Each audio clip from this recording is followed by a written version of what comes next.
चलिए आज हम तुम्हें गास की प्रमेय, आज आप लोगों को मैं गास की प्रमेय के सारे प्रूवमेंट और थ्योरी समझाऊंगा। ऑलरेडी मैं आपको पढ़ा चुका हूँ, इसलिए मैं रिवीजन के तौर पे करा रहा हूँ।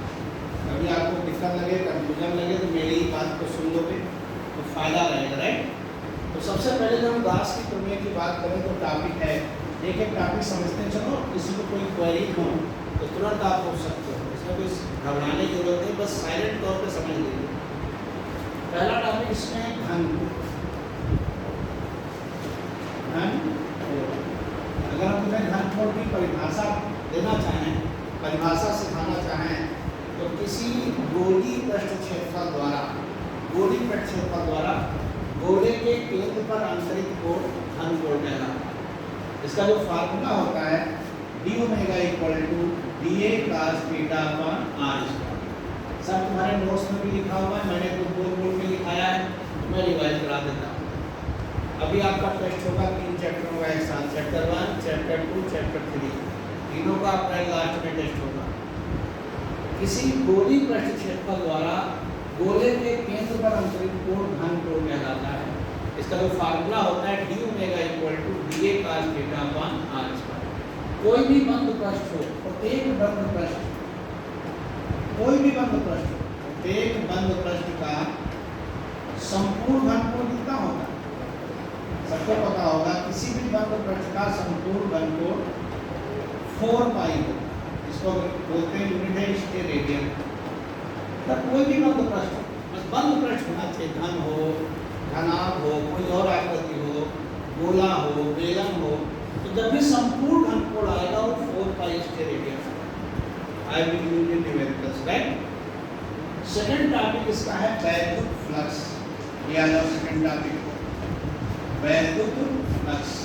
इसी सेकंड टॉपिक पे पूरी क्लास की प्रमेय बेस्ड है। इसी सेकंड टॉपिक पे 90% न्यूमेरिकल है। सारे प्रूवमेंट भी में पहले वैद्युत फ्लक्स से ही कराए हैं, जो लोग कर चुके हैं उनको मालूम है। तो वैद्युत फ्लक्स की यहाँ पे 2 डिफिनेशन है। पहली परिभाषा मैंने बताई थी कि वैद्युत क्षेत्र के भीतर खींचे गए या स्थिर, चाहे हम खुद खींचें चाहे स्थिर हो, वैद्युत क्षेत्र में खींचे गए या वैद्युत क्षेत्र में स्थित किसी पृष्ठ से गुजरने वाली वैद्युत बल रेखाओं की संख्या की माप, जितनी इससे वैद्युत बल रेखाओं की संख्या गुजर रही है, उस पृष्ठ से बद्ध वैद्युत फ्लक्स के बराबर है। जितनी वैद्युत बल रेखाएं इससे गुजरेंगी, उनकी जो संख्या है वह उस पृष्ठ से बद्ध वैद्युत फ्लक्स के बराबर है। दूसरी परिभाषा है वैद्युत क्षेत्र में किसी पृष्ठ पर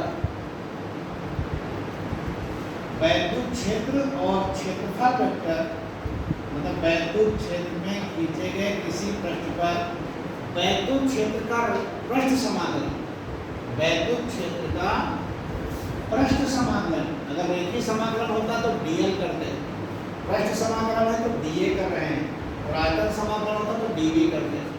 वैद्युत क्षेत्र में किसी पृष्ठ पर वैद्युत क्षेत्र का जो पृष्ठ समाकलन है वो उस पृष्ठ से बद्ध वैद्युत फ्लक्स के बराबर होता है।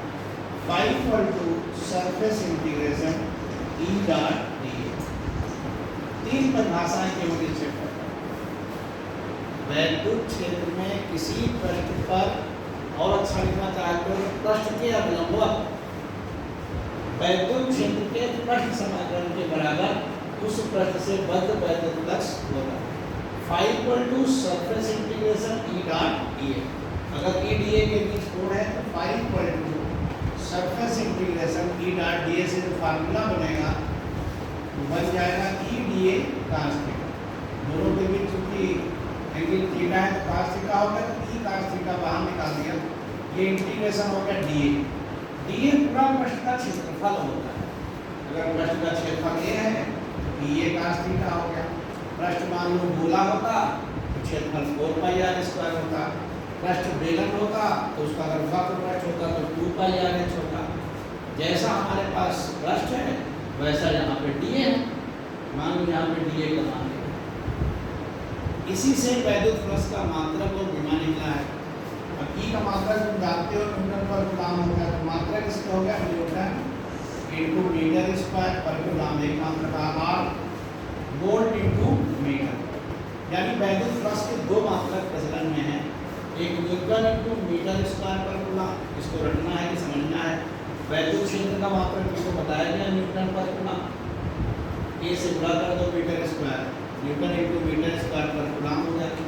वैद्युत फ्लक्स का दूसरा मात्रक होता है वोल्ट इंटू, क्योंकि ई का दूसरा मात्रक होता है वोल्ट पर मीटर, और मीटर स्क्वायर से गुणा कर दो तो वोल्ट इंटू। तुमने देखा तीन चीजें पढ़ ली, एक घन वोल्ट पढ़ लिया, उसका फार्मूला पढ़ लिया, एक वैद्युत फ्लक्स पढ़ लिया, उसकी दो डिफिनेशन पढ़ ली। पहली डिफिनेशन सामान्य है, सेकंड डिफिनेशन फार्मूला बेस है। पूरा यूज इसी सेकंड डिफिनेशन का करेंगे इम्प्रूवमेंट, इसमें किसी को कोई दिक्कत नहीं।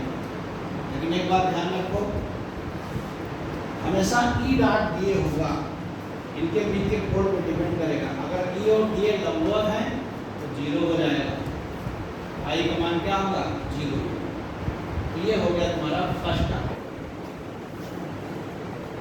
अब इसके बाद इसको छोटे छोटे पीरियड देखना।